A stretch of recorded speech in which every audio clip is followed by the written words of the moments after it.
To make the handle for the watering can, I'm going to start with a toilet tissue roll. And if you don't have a toilet tissue roll, you can just use some lightweight chipboard, or this is even probably lighter weight than chipboard. The reason I decided to use this was that it's already trained to be in a cylinder, and that will make things easier. But you can just cut a piece of like cereal box or something lightweight to the same size that we end up cutting this toilet tissue roll. So I'm going to start by just cutting it open like this. And then I'll take this piece to my trimmer and I'll trim an edge so that it's perpendicular with the top. So this is the edge that I cut off, so I'm going to put that down on my craft mat, and I've got it aligned with a line down here as well. And I'm going to draw a line at 3 1/8 from the left, 3 1/8. Once I've made that line at 3 1/8, I'm going to move my ruler over till I'm at 3 5/8, 3 5/8, and then I'm going to cut this off. Now I'm going to turn this 90 degrees, and I'm going to cut this so that it is 3 3/8 inch tall. 3 3/8 inches tall. So if you were using just a piece of chipboard or a cereal box to make this, you'd need a piece that is 3 5/8 inch long and 3 3/8 inches tall. 3 5/8 long, 3 3/8 inch tall. Now I have my piece oriented in this way on my craft mat, and I'm going to make 2 little tick marks that are 1 1/8 inches in from the left edge. 1 1/8.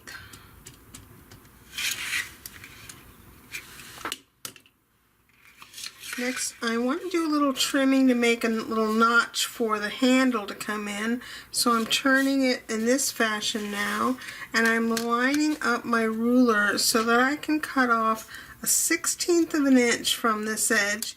And I only want to do it in this part that we just marked up here, and then also down here in this 1/2 inch area. In the middle here, we will not trim the 1/16 of an inch off. So just hold your ruler so that you can see that 1/16 of an inch there, and make those 2 cuts, and then come in from this direction so that you can get the little notches cut off. Once you've cut these notches on this side, flip this around, and we'll repeat this on this other end, cutting a 1/16 of an inch down here inside of this 1/2 inch zone, and then down where we made the tick mark, we'll cut another 1/16 inch notch off of that end.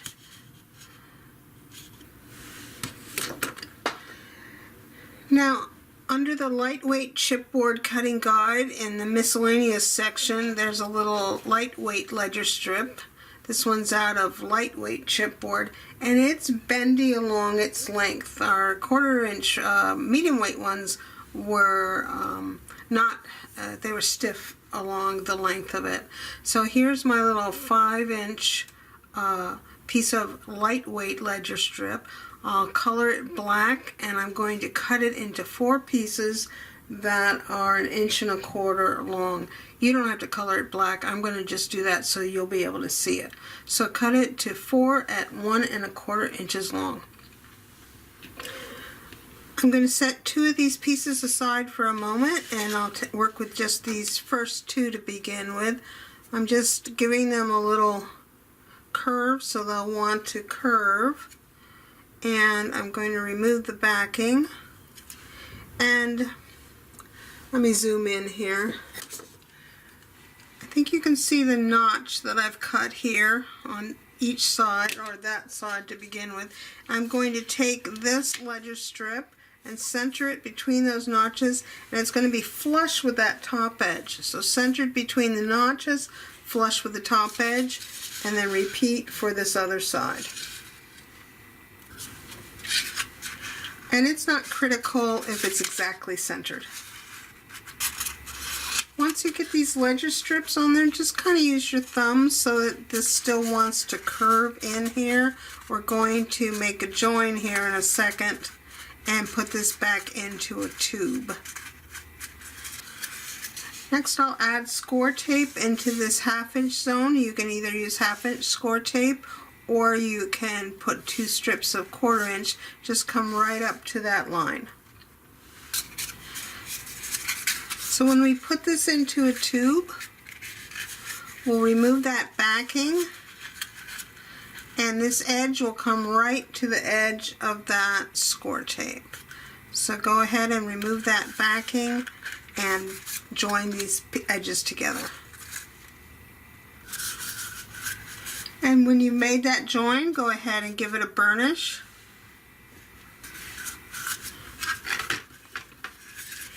And if you have a Tim Holtz tiny attacher, you can put a few little staples in there. But we'll be joining with some cardstock across here. So with the cardstock join and the score tape that's underneath here, I think the join should be fine. So if you did put those staples in, take a minute to they're very lightweight to make sure they're going to curve. So we'll have the nicest little cylinder that we can have here. So just work on this a second and get that into a nice cylinder shape. And now we have that in that cylinder shape, we'll take our 2 little pieces of ledger strip that we put to the side, and we'll just train these to want to go into a circular shape. And we're just going to install them right on top of the ones we did before so they're flush with this top edge. It's not critical that the ends match up with the one that's in there before. You do want to have it flush with the top. The thing is, you don't want to come past the notches here, but you shouldn't be in any danger of doing that. This is just going to give us a little more gluing surface in a little while. And I'll repeat that on the other side. And then I gave that a good burnish. Next, I'll take my marker and just come around the edges on the tube. Do both the top and the bottom edges. Next, I have the piece of cardstock that is labeled Handle Cylinder Finishing under the cardstock cutting guide, and it's 3 3/8 by 4 inches long, and I'll prep it with some score tape by first going along the 3 3/8 inch sides and then along the longer top and bottom sides. Once you have this piece prepped, just kind of look around for something that's cylindrical that you can wrap this around to get it started to want to be in a cylinder. Now it'll get covered by the decorative paper, so you don't have to worry about if you get a little bendy action going on in here. But if you get it kind of thinking about moving around in kind of this circular shape, when you go to put it on the tube, it'll be a lot easier. And once I have it trained, I'm going to put that end over here on my tube. I'm starting just on the inside of one of the notches, and I'm holding it vertically and putting that down lightly and seeing if I have it in the right angle there before I take off the rest of my backing. That way I'll make sure that I've got a good coverage on my tube, and once it looks good, I'll remove the rest of that score tape backing and complete that covering. You will have some overlap here at the end. Just reach in here and give that a good burnish. Although if you have staples in here, be careful, you don't want to damage your bone folder on the staples. Next, I'm going to take my detail scissors and I'm just going to cut out around the notch on both ends. Just cut down. It's very easy to do with the little detailed scissors. Just hold your scissors along that edge there and cut along there until you reach the other end of the notch. And then you can check the other edges, see if anything did come over a little bit, you can give that a little trim with your scissors as well. And once you've done that trimming, we'll just put this little unit aside for a minute.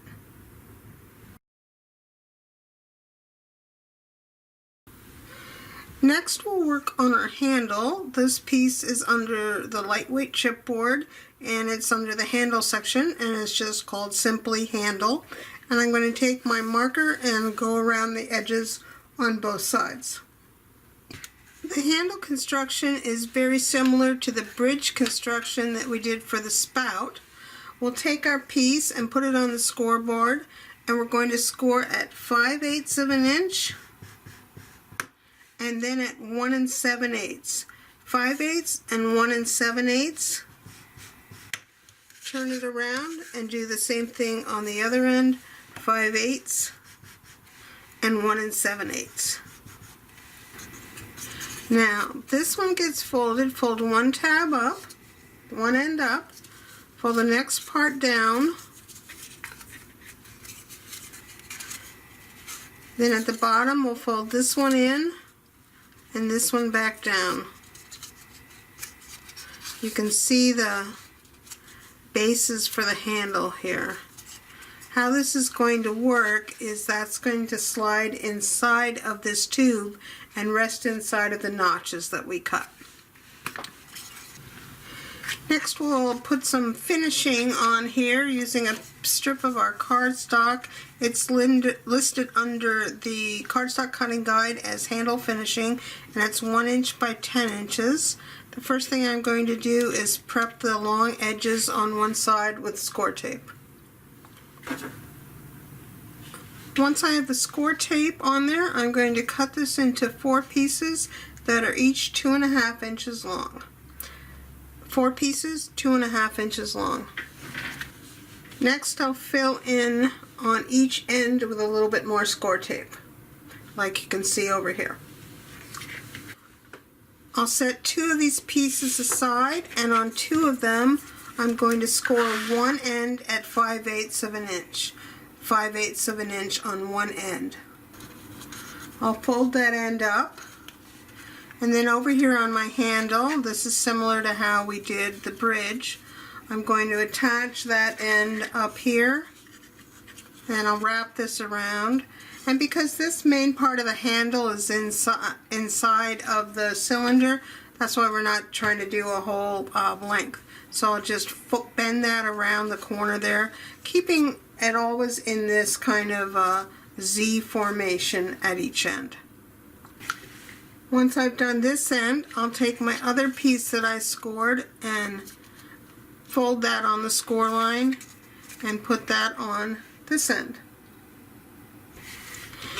Then I'll take each one of these pieces and start at the end and fold around and come somewhere into the handle area. Once you have all of the cardstock attached, take it to the edge of your table or someplace so that you can burnish all of these areas thoroughly. Next we'll trim a little bit off of each corner. Just come down about 1/8 of an inch down and 1/8 of an inch in so that you just kind of chamfer that corner a little bit and make a matching cut on the other side and repeat that on the other end. Then take your marker and fix those little corners. Next we're going to add some pattern paper to these areas and we need 4 pieces that are 7/8 wide by 2.5 inches long. 7/8 inch wide by 2.5 inches long, and I'll cut all of those pieces. So I actually have 2 pieces that are 7/8 by 5 just so I can work a little faster. And so I'm going to prep them with score tape and ink their edges and cut them into the shorter pieces that I need. Now to install each one of these pieces, first I'll just make the little diagonal cuts across the corner and hit those with a little bit of ink. And you just need to do that on one end. And remove the score tape backing. And then I just kind of gently bent it down here so I'll be able to go around this corner. Remember to keep things in that nice Z formation as you go along. I'm keeping a little bit of a reveal. And then I'll just wrap that around to the inside like that. And I'll repeat that on the other sides. All four sides get covered, and then I'll give everything a good burnish. Next we need to poke some holes, and we want them halfway in between the fold and the edge this way. Now we're in about 1/4 of an inch in from each outside. So I have my mouse pad here, and I'm going to drill these holes just like we did for the bridge. And I'll do them on this end and then on the other end. After I punch my holes, I'll turn it towards this side, and I'm just going to make a T on the side that I've decided is my top. So this is my cylinder that we previously covered, and I'm finding the seam on here, and the seam is kind of facing to the right. I'm just going to put an arrow here so I know that that's the top going that way. So the seam is over here kind of on the right. And now I'm going to turn this over so that notch side is to the back. My arrow is pointing away from me. This is my top over here. I'm just going to straighten this out a little bit so that I can put this on the tube. And I'll just give the tube a little squeeze, and I can fit it through there. Now sometimes it wants to get hung up a little bit. Just reach in there from the other end and give the tube a little more squeeze, and you should be able to get through there. At the other end it may get hung up on the ledger strips, but you'll be able to pull it through. And just pull it through until it is centered in that tube so that the handle fits right into those notches. I'm going to glue this on, and I want to get a rubber band ready to use as a clamp. And I'll just get my little detailed gluer out. And let me zoom in here. I'm just going to put glue on the lip of that notch there. So there's the glue on the notch. I'll just bring this forward. I've just got my finger stuck in here. And then I can bring this down, and I'll repeat that on the other side. You can use a toothpick or your finger. If you use your finger, make sure you get the glue cleaned off of it. And then repeat that over here on this other end. And once you've got that glue on, just take your rubber band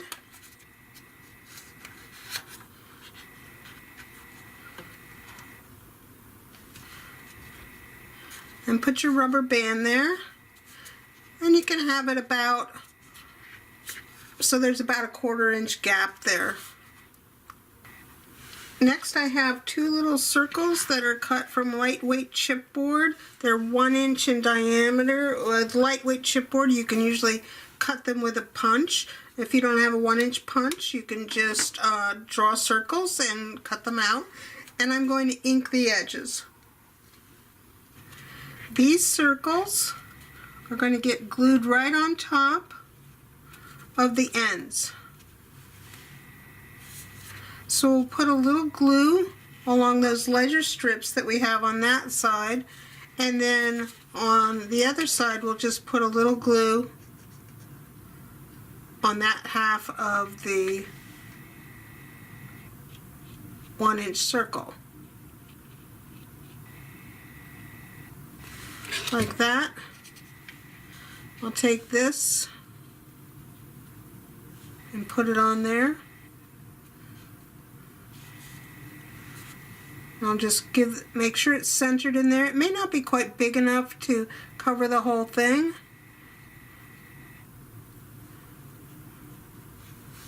And then give it a little squeeze, and then we'll repeat that for the other end.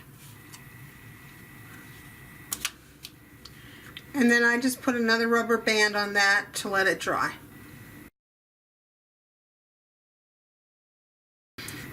While this little unit is drying, we can work on our 1 1/4 inch circles. These were cut from medium weight chipboard, and I'm again going to ink around all of their edges.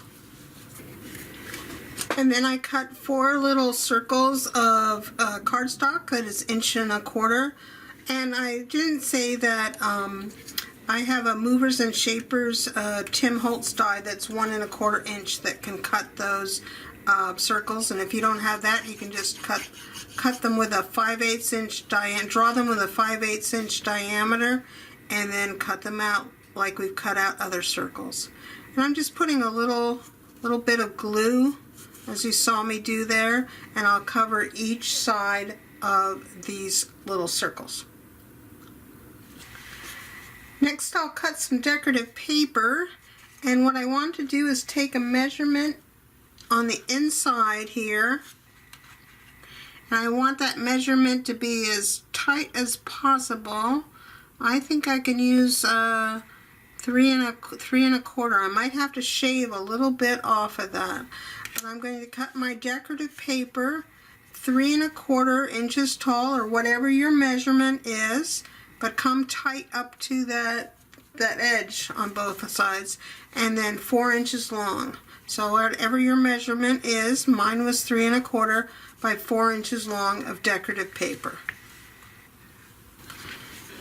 So here's my piece of paper. I'm just going to try it out in here. It's a little bit too snug. I don't know if you can see, there's a little bit of a bubble right here. So I'm going to just take off the littlest bit of a sliver on one edge so that I get a tight fit, but I don't want it to bubble out. So now I've got a tight fit, but a smooth fit here. So I've inked my edges, and I'm going to prep the back with score tape. Again, I'll do the short edges first, and then I'll do the long edges. And if you have 1/2 inch tape, you can use that on the 2 vertical edges. If you don't, just use 1/4 inch. You could double it up if you want. So now I have my paper all prepped, and I'm going to remove one of the vertical edges, and I have my piece so the top is away from me. And I'm going to just put this down about 1/8 of an inch or so from my overlap here. And I'm just putting it on lightly so that I can make sure that it's going to come around here nicely. It should come right in the middle of the tube or very close to it. And once you're satisfied that it's coming in the right direction, you can put this first stripe down, and then I'm just going to kind of wrap it around a little bit a few times before I take off that backing, so that it's going to want to go where I want it to go. And now that I've done that, I'll take off the backing and I'll put this piece down. And then of course I'll give it a good burnish on that inside. Next, we'll finish one of our 1 1/4 inch circles, and I have the decorative chipboard that goes with this paper line, so I've just punched out a couple of the pieces to attach to one of them. You only need to do something on one of these circles. Now if you don't have the chipboard, you can just cut out a 1 inch circle out of lightweight chipboard and ink the edges, and then cover it with a scrap of pattern paper of your choice, and that'll make something pretty to go up on the top of that. So if you are using the chipboard, just take an emery board, and where the little attachments were to the main chipboard, just get rid of those and then ink the edges. And then once you have your one piece decorated, it's going to go on the top end, so you can take your plain one and center it down on the bottom, and then take the decorated one and center it up on the top. And just use some wet glue to attach these. And then just put some good pressure on those so that they stay in place and you get as nice of an edge as possible over here.